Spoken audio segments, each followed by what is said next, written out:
I get a late mark for that. No. Only staff, only staff. Only staff. Only staff. You're exempt. I'm Yeah. exempt, okay. The people can take it out and do the voting booth. We can't hear, right? That's exactly right. Okay.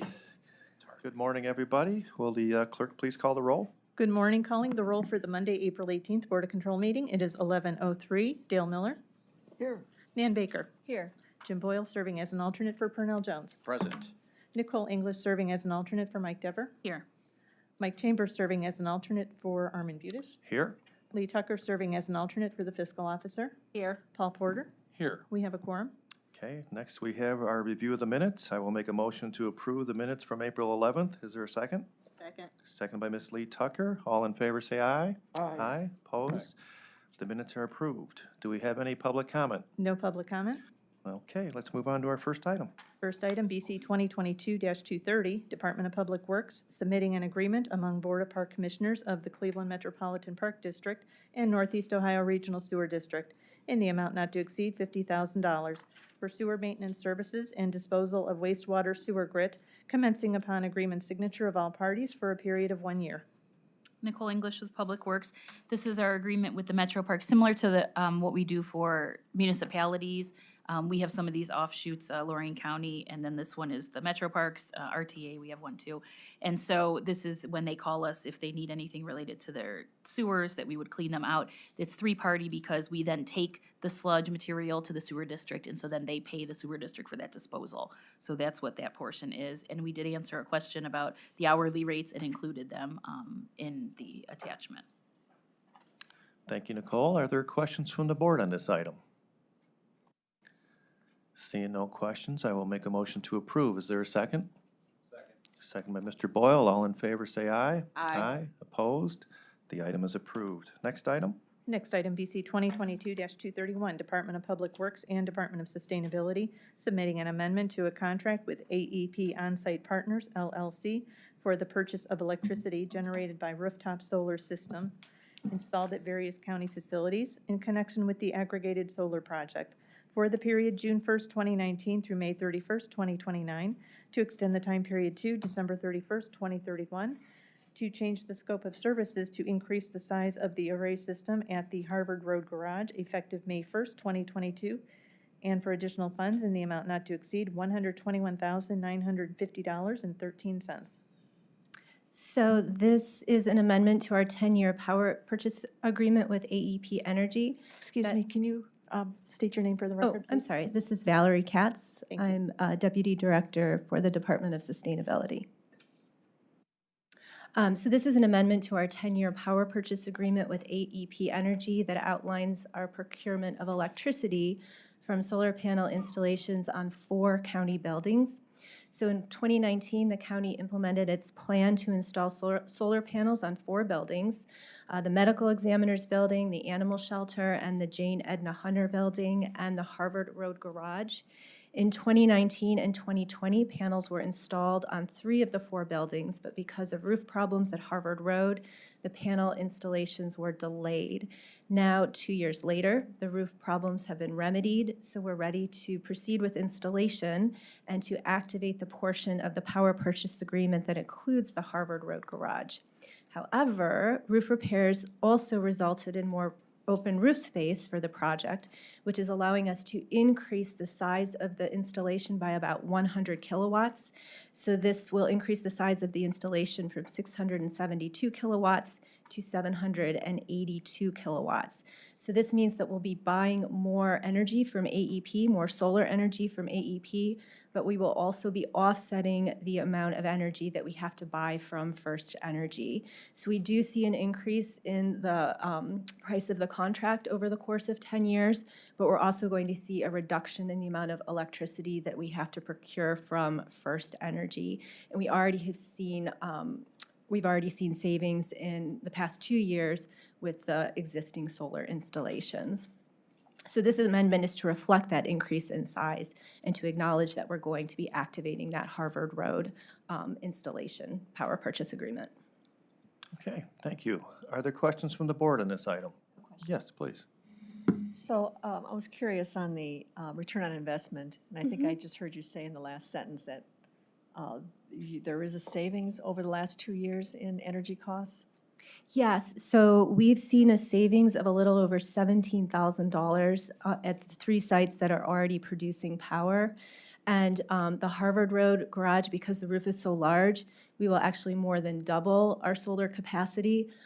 So we're predicted to see, and again, it's a power purchase agreement, and this does depend on electricity costs and how electricity costs change over time. So we're basing this on the Department of Energy estimates that estimate average 3% escalator each year. But we're predicted to see a savings on amounting to about $280,000 over the course of the next 10 years. 280,000 over 10 years? Yeah, actually, let me give you the exact number that we calculated. That's for all 4 buildings? Yes. 283,789 is what we're predicting that we will save. Okay. And if I may, Please. the funding source, the project is funded by the vendor being the AEP on-site partners? Yes. So they fund the cost of the installation, and then it's a power purchase agreement, so we purchase the energy from them as the panels produce energy. And what you're saying is the energy that we purchase from them over 10 years, there's a savings? Yes, so we're basing this on the predicted 3% escalator that we are predicted to see with energy costs from First Energy. So the power purchase was arranged so that we're paying less than a 3% escalator for the solar. All right. And the cost of the project itself is all by on-site, all by the AEP on-site? They Yes. made the investment. They're Yep. doing. Yep. I remember. Okay. Well, that's good to know. Thank you. Thank you. Okay, are there additional questions? Just Mr. a Boyle? comment. This is the type of project that I think Public Works, I mean, the collaboration on the administration side is really remarkable. I mean, they had to put a new roof. Remember, Yeah. we went back, we had to redo the entire thing, and there was a forward-thinking aspect of let's look at this better. So, I mean, the savings are great. I mean, don't make any mistake about it, but I think it's really a commentary of the manner in which we're forward-thinking about how we're doing everything. And that's something that you and your department, and obviously Public Works, should be commended for. So thank you. Thank you. All right, seeing no further questions, I will make a motion to approve. Is there a second? Second by Councilman Miller. All in favor, say aye. Aye. Opposed? The item is approved. Next item. Thank you. Next item, BC 2022-232, Department of Public Works submitting an amendment to a contract with Vallejo Company for the replacement of Green Road Bridge number 07.47 adjacent to Euclid Creek and resurfacing of surrounding roadway in the city of South Euclid. Pretty much. For additional funds in the amount not to exceed $137,434.34. Nicole English with Public Works. So this is an amendment to a construction contract. The original contract was just under $4 million. Most of this amendment is due to items that they found underground that they didn't necessarily anticipate ahead of time. This is a side hill structure. It's kind of a weird bridge that you wouldn't notice if you were driving over it. And there was a lot of unknown. There's a 100-year sewer underneath it. So when they started drilling, they encountered some more concrete than they anticipated. So that's majority of the amendment, and then there is just squaring up on costs as far as actual quantities opposed to with the planned quantities. This is primarily done. I think there's some wrap-up that's going to happen this spring, but essentially the project is significantly completed at this time. Thank you, Nicole. Questions from the board? Seeing no questions, I will make a motion to approve. Is there a second? Seconded by Mr. Boyle. All in favor, say aye. Aye. Opposed? The item is approved. Next item. Next item, BC 2022-233, County Treasurer's Office submitting an amendment to a master services agreement with Key Bank National Association for banking and treasury services for the period April 1st, 2020 through March 31st, 2024 for additional funds for procurement card program services for various departments in the total amount not to exceed $85,400, for additional funds for the Division of Children and Family Services in the amount not to exceed $5,000, and to add the Department of Internal Audit in the amount not to exceed $80,400, effective upon contract signature of all parties. Good morning. Paul Porter, Director of the Department of Purchasing. This is an amendment to the county's P-card program. As the agenda indicates, there are additional funds being added for the Division of Children and Family Services. And then we are adding the Department of Internal Audit as a new user so they can make some of their purchases using a P-card. And it's not extending the time of the agreement at all. The agreement doesn't expire until March of 2024. We're just making the change for the additional funds for DCFS and adding the Department of Internal Audit. Okay, we did talk about the internal audit, but they're not gonna use all of that money, so it's a very small amount of that. Exactly. So this would allow them to use up to that amount. We're not planning on certifying that amount of funding right away, especially because they're a new user. They're not sure exactly how much they're gonna need to spend on the P card, but this does, give permission for up to that amount. We just don't anticipate it's gonna end up being that much. Okay, thank you, Paul. Questions from the board? Just one Yes. response to that. So how did we come up with 80,400? Why do we think that's even a number? Why not 50 or 100 or? So let me take a quick stab at that. So when this came, that was the first question I had, and I spoke with Josh, and we're gonna go $5,000 is what we're doing. This paperwork was all the way through the hopper, and rather than delaying it any further, we allowed it to continue. 80,000 is more money than almost all of their money, and they couldn't possibly encumber that, so we just figured we'll keep it going. And if I'm saying that correctly, Paul? Correct. And we're gonna give them $5,000 is what we're gonna encumber. I see. And that's primarily for any travel and employee, type items that they would need. So if it exceeds or gets close to 5,000, your radar will go up. Absolutely, yeah. Exactly. Councilman Miller? So, am I correct that we don't pay any bank fees on this program? Correct. I don't believe there are any bank fees specifically associated with it. We manage the contract internally on our team. I can double check that, but Shankita, you're here. That's correct. Okay. I'm So- still new to the role, so I wanted to double check on that. So my question is, how does the bank make money on this? They're not in business to provide free services. Can I get back to you on that one then? Or Definitely. Shankita, I'll call up my phone a friend. Keita Walker, Department of Purchasing. So the P card is just one small component of our overall Treasury banking contract. So the key bank contract consists of all our Treasury dispenser deposits and banking. It also includes our travel card program. So this P card is just one component of the overall key bank master contract. So what you're saying is that that Key Bank essentially provides this particular program free of charge as part of a larger contract in which they make money. It's not free of charge. The card is a spend down, so basically it's a way for departments to do small purchases without going through the procurement process that do not require procurement process. For example, department may need some training that requires payment by a credit card. Departments are not allowed to have credit cards, so they use the P card as a mannerism. The fees, we don't pay like late fees, we don't pay banking transaction fees because the money that we're utilizing is our own county money. They're just a tool for the departments to make those purchases. So my question is, suppose that somebody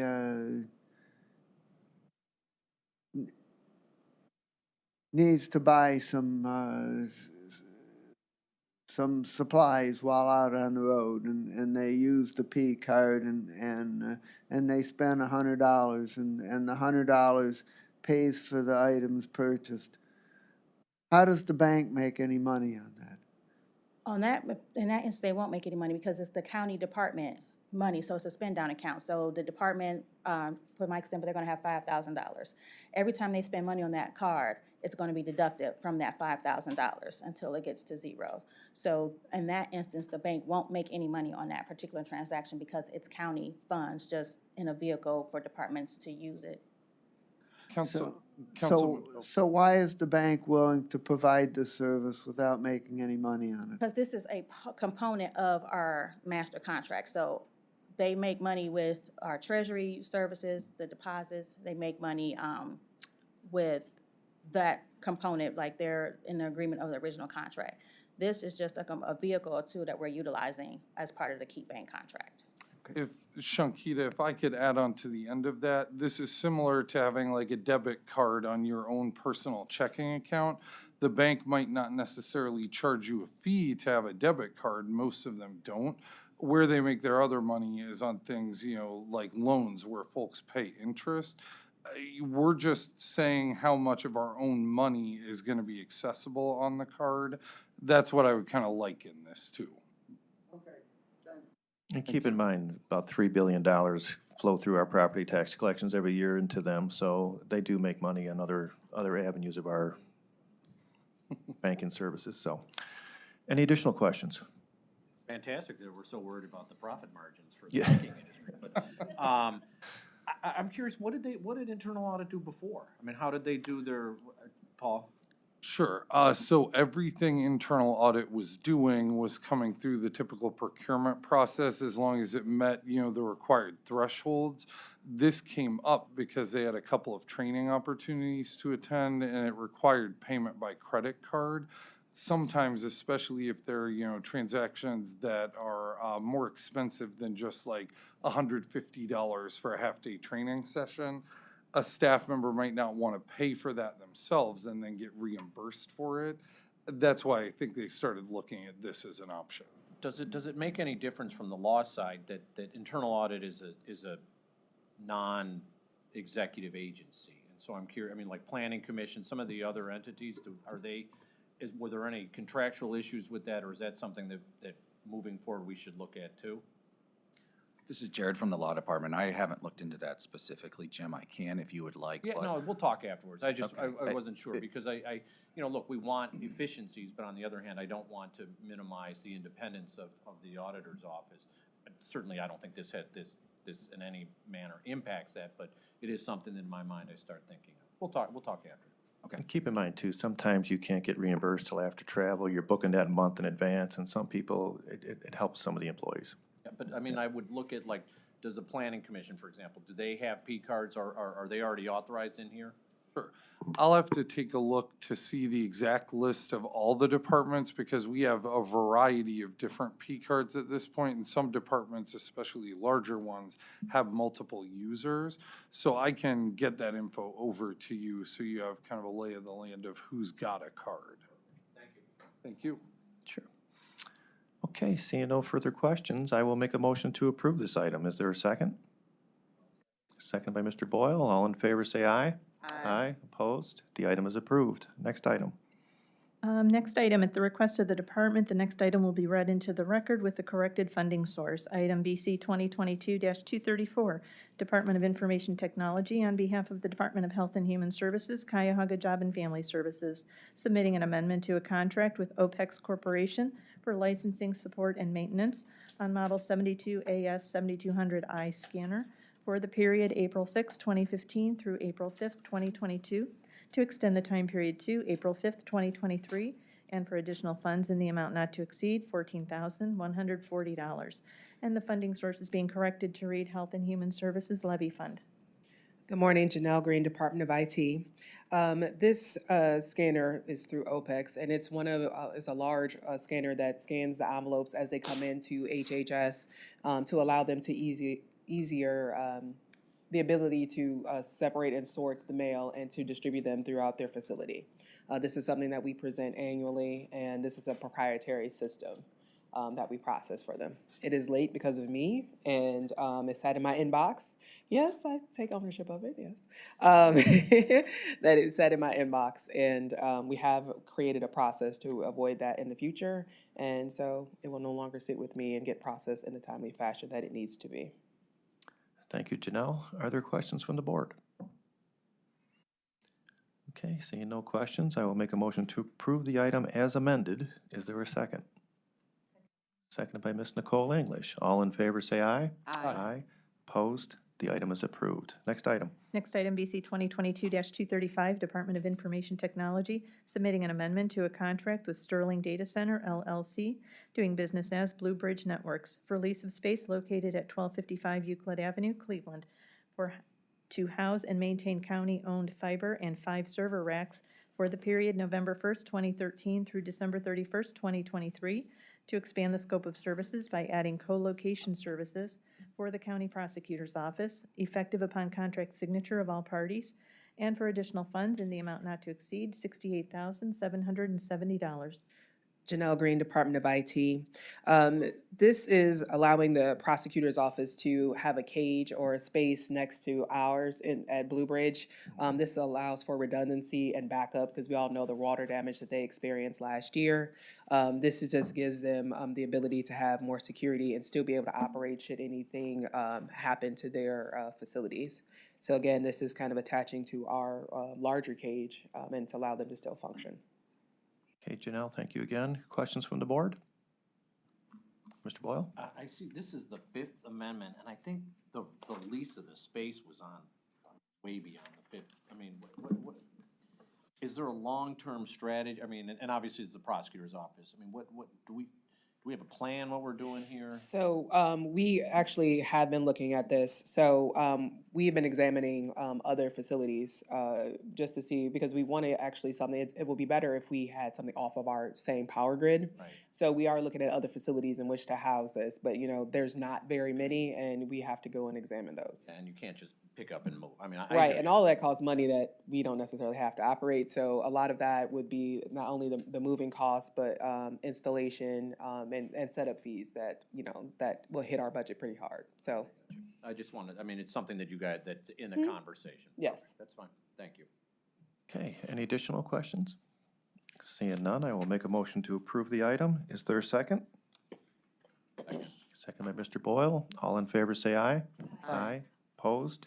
Item approved. Next item? Next item, BC 2022-236, Department of Information Technology, submitting an RFP exemption, which will result in an award recommendation to Bridgeline Digital Incorporated, formerly known as Hawk Search Incorporated, in the amount not to exceed $61,000 for web search tool services for the period March 4th, 2022 through March 3rd, 2024, and recommending the award in connection with said RFP exemption. Janelle Green, Department of IT. This particular amendment is also an assignment and assumption. Bridgeline Digital took over Hawk Search, so that added some delay to this particular agreement. Hawk Search is a web search tool that actually is an overlay on our 2 content management systems on our website. So we have 2 different ones that are running right now, and so all of the pages are converted over into the new format. So this is why we brought this as an exemption, because it works with both systems and doesn't require additional coding should we have had to go to a new vendor. Okay, thank you again, Janelle. Questions from the board? Yes, please. It states here that they were also known as, or formerly known as, from, what is it, Hawk? Yeah, it was Hawk Search, and then So Bridge. it's the same company, right? But it's just Right, different so name? when they get bought out or a merger, so we do an assignment and assumption to make sure that the new company can adhere to all of the other contractual agreements. So we did that in accordance with this as well. So in the backup here, it says it was, you entered into a new agreement. So was there completely a new agreement? Well, we wanted to do, again, make sure that it's a new company, making sure they're taking over all of the requirements. So yes, we're having an agreement with Bridgeline for this service. All new signatures, under a new name, all of that? Yes, But they stay within the date of 2024? yes, Okay. All right, thanks. thank you. Okay, any final questions?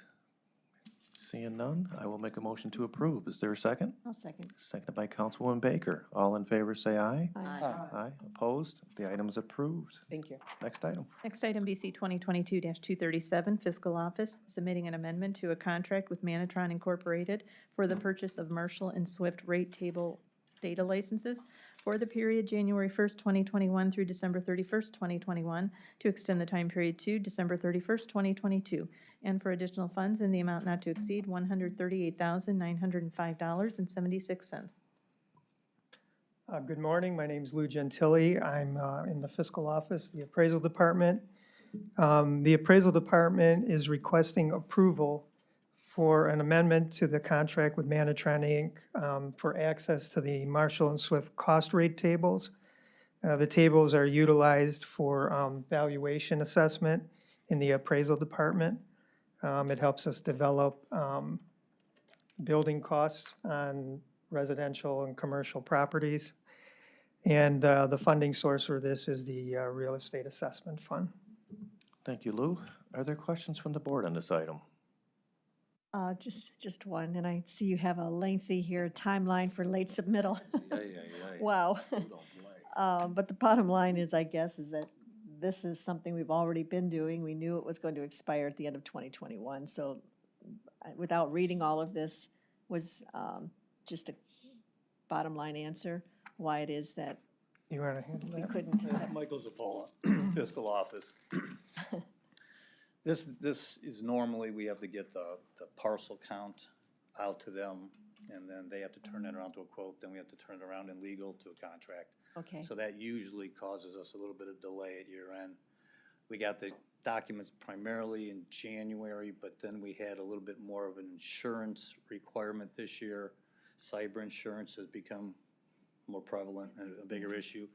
Something new for the vendor, so we kind of went back and forth with them several times and really didn't get the final approval from legal till March, late March, so. Would the next time I don't know if you're going to extend this or go out again, would we plan maybe a little earlier time, maybe 6 months I think before? the insurance caught them off guard this year. It's about the cyber insurance. Yeah, our insurance was talking to their insurance, and so it kind of just, Delayed it.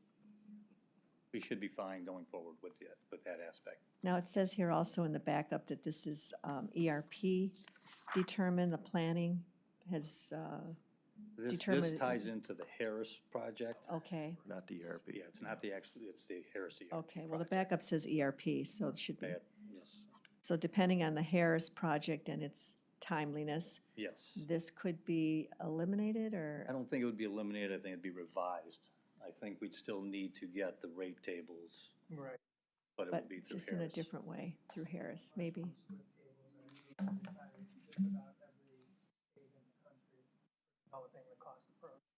Would that be incorporated maybe by Harris doing that, or? So stay tuned. Okay, thanks, appreciate it. No problem. Seeing no further questions, Councilman Miller, please. So,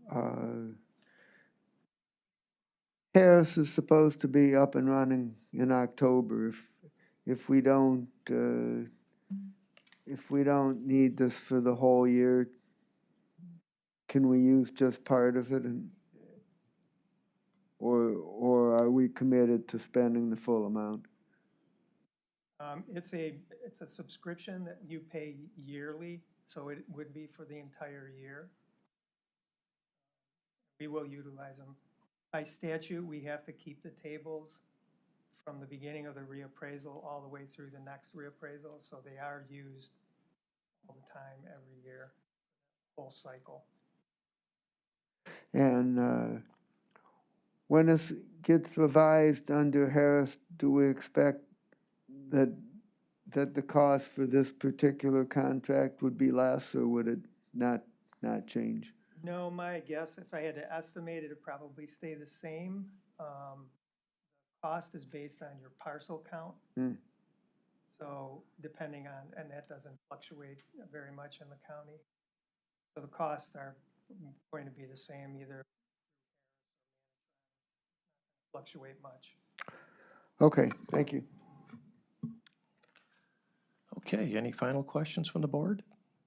Seeing none, I will make a motion to approve this item. Is there a second? Seconded by Councilman Miller. All in favor, say aye. Aye. Opposed? The item is approved. Next item, please. Next item, BC 2022-238, Court of Common Pleas, Corrections Planning Board, recommending an award and enter into a contract with Summit Psychological Associates Incorporated in the amount not to exceed $291,390.72 for sex offender assessment and treatment services for the period July 1st, 2021 through June 30th, 2023. Good morning, Marty Murphy for the Corrections Planning Board.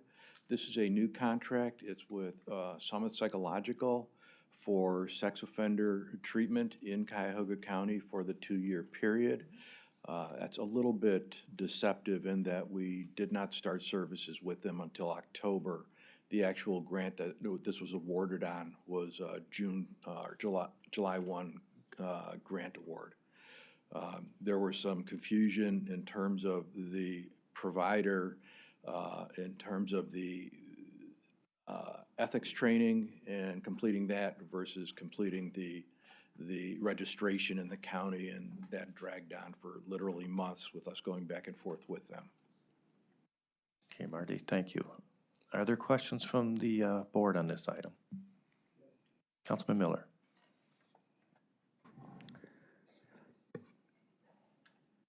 Did services flow in spite of the late start on the contract, or has things been held up pending its approval? Thank you, Councilman Miller. They have been providing services since early October.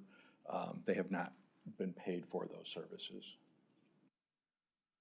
We better move this along. Thank you, sir. Additional questions from the board? Seeing none, I will make a motion to approve the item. Is there a second?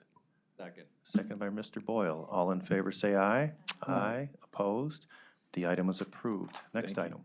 Next item, BC 2022-239, Department of Public Safety and Justice Services, recommending awards and enter into contracts and an agreement with various providers for various services in connection with the fiscal year 2021 Stop Violence Against Women's Act Block Grant for the period January 1st, 2022 through December 31st, 2022. For the providers, the award amounts and program services listed on the agenda as items A through D. Good morning, Mary Beth Vaughn from Public Safety. And these are 4 of the 7 contracts that we have under this grant program.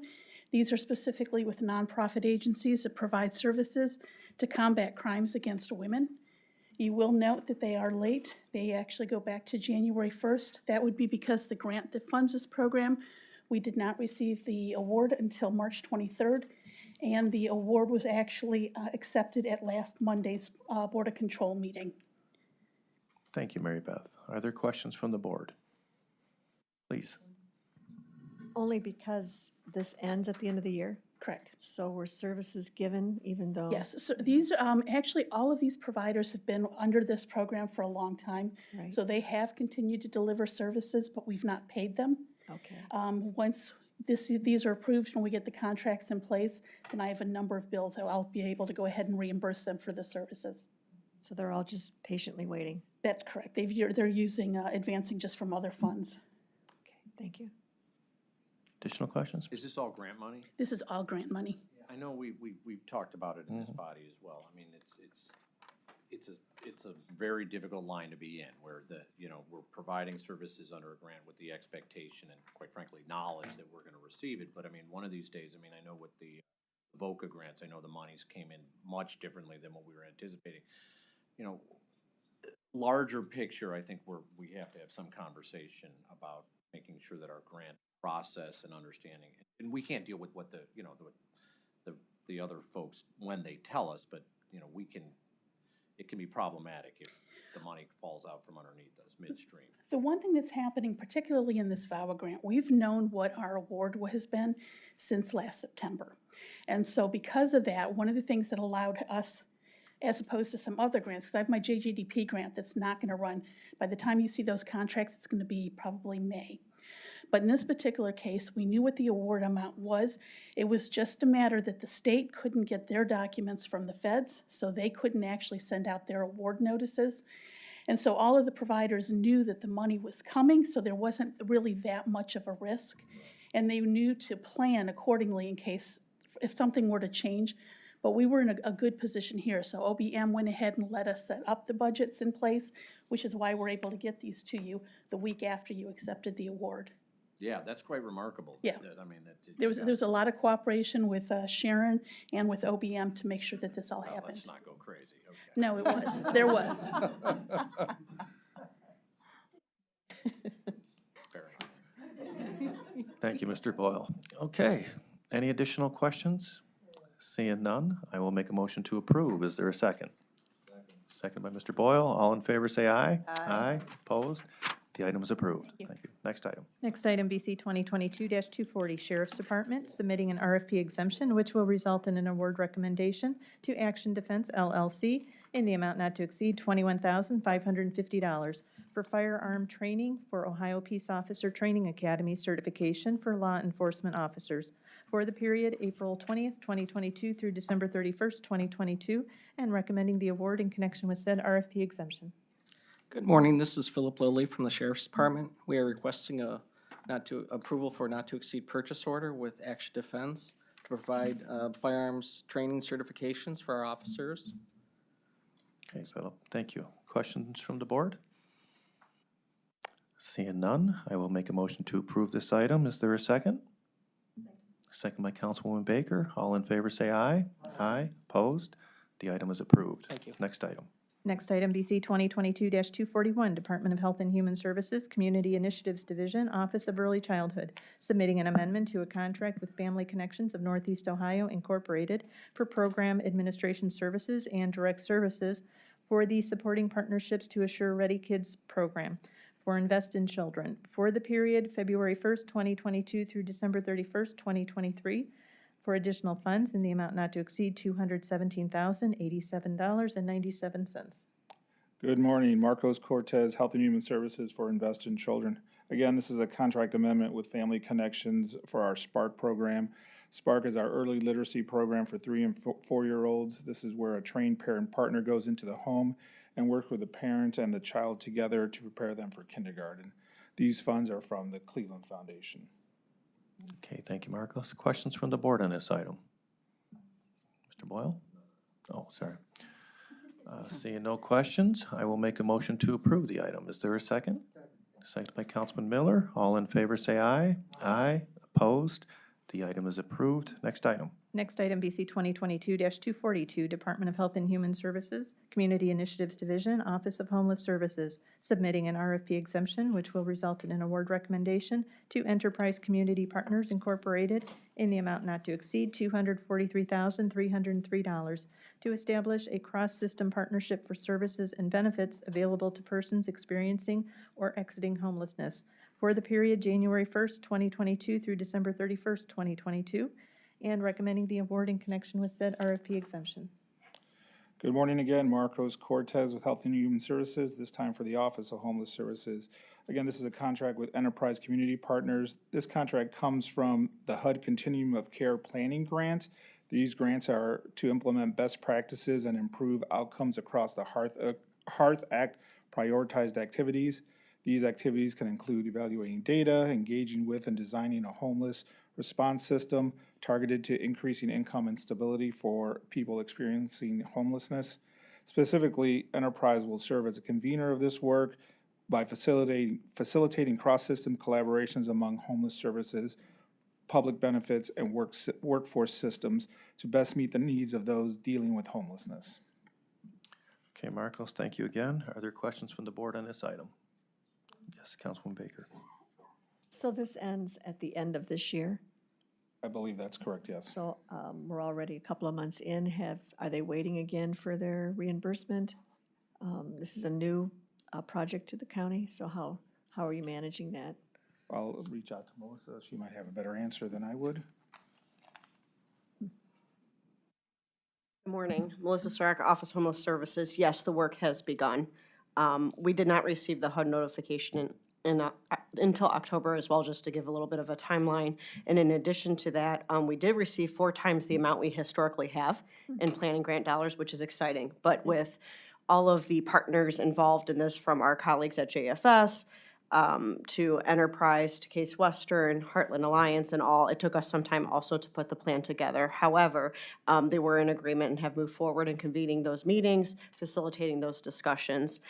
We did receive, the good news is we did receive our award for this coming year, so we'll be able to plan more appropriately as well. So those organizations, are they waiting for their dollars, or have you been able to, how are you managing? We have not made payment yet. But services started? Yes. Mm-hmm. All right, well, good. Congratulations on the increase in Thank you. grant. Yeah. Thank you. Are there additional questions on this item? Seeing none, I will make a motion to approve. Is there a second? I'll second. Seconded by Councilwoman Baker. All in favor, say aye. Aye. Aye. Opposed?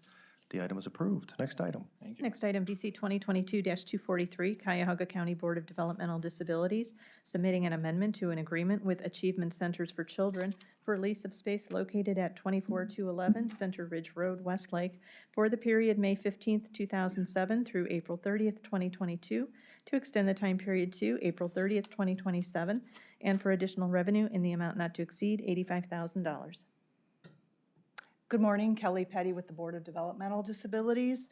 Back in 2007, the County of Cuyahoga, on behalf of Cuyahoga DD, entered into a lease agreement with the Achievement Centers for Children at this location, which was a 15-year lease set to expire on April 30th, 2022 at an annual rent of $1 per year. And since then, there is an ability to enter into one 5-year extension with the Achievement Centers, which we are choosing to do. We have negotiated new terms. Our board approved this amendment back on March 24th. And the Achievement Centers provides school services to children coming from surrounding school districts. They also provide a number of therapy services to young children who come to that center for those, to receive those. Good, thank you. Are there questions from the board? Councilman Miller. So is the $85,000 just for rent or? The net amount, well, so our agreement will be that they will pay $17,000 annually in rent. And then there is also, it actually adds up to $260,000 per year with an operating expense credit and a capital expense credit. The Achievement Centers is concerned the building is getting older and likely needs a number of capital improvements over the next 5 years. So we are allowing credits for those expenses, but there will be an annual reconciliation process so that if they don't spend what we're citing as a credit in the lease, they would reimburse us. If they spend more than that, we would give them an additional credit the following year. So, are they leasing from you or are you leasing from them? They're leasing from us. So,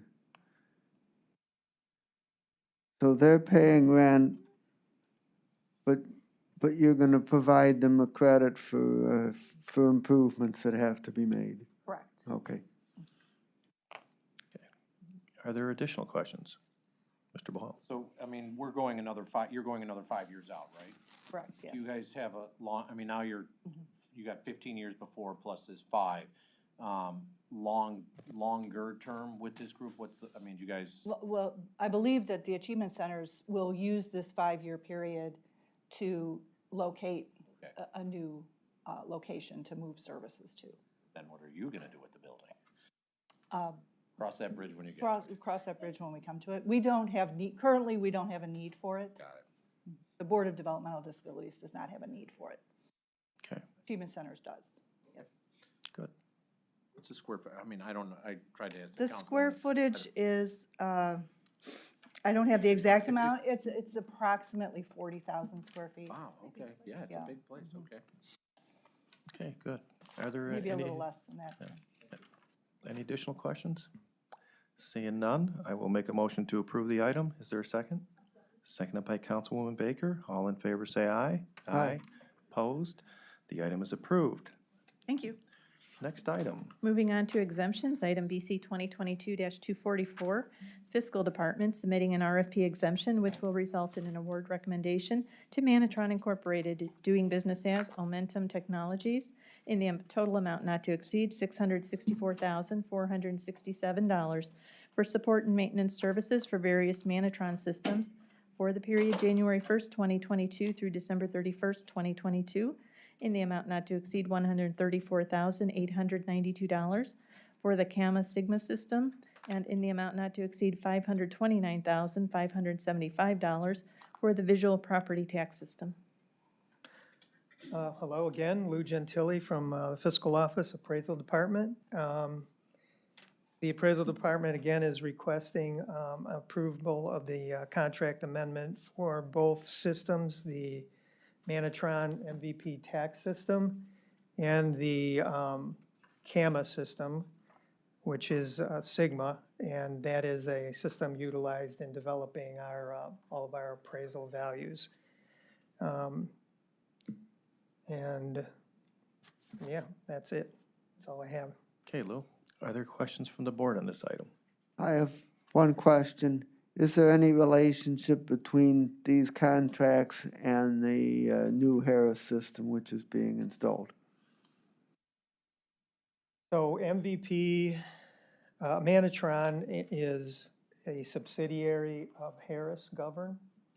They're a division of them, so there is some relationship. They operate independent of each other, but they are under a corporate umbrella. So in the future, no matter what, Harris will be involved, is what Yeah. they own both companies. Okay, fine. Okay, any additional questions? Seeing none, I will make a motion to approve this item. Is there a second? Second. Seconded by Ms. Lee Tucker. All in favor, say aye. Aye. Opposed? The item is approved. You know, before you go on, I gotta tell you, Yes. Lou, this is fantastic. I love the scorecard of the timeline. It's fantastic. Well, actually, I cannot take credit Well, for that. Michael Zapola over okay, here well, put this well, all together. a job well done. Question was coming. So, What yeah. is- what are we Thank you. referring But it to? does, I mean, it shows the work that you What is guys are this? doing to keep on top of them. Yeah, thank you. Thank you for those Oh, comments. Oh, Moving on to the consent agenda. We are on consent items BC 2022-245 through 247. Okay, oh, yikes.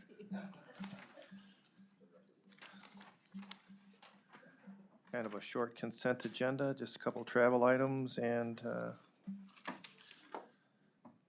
Public Works item.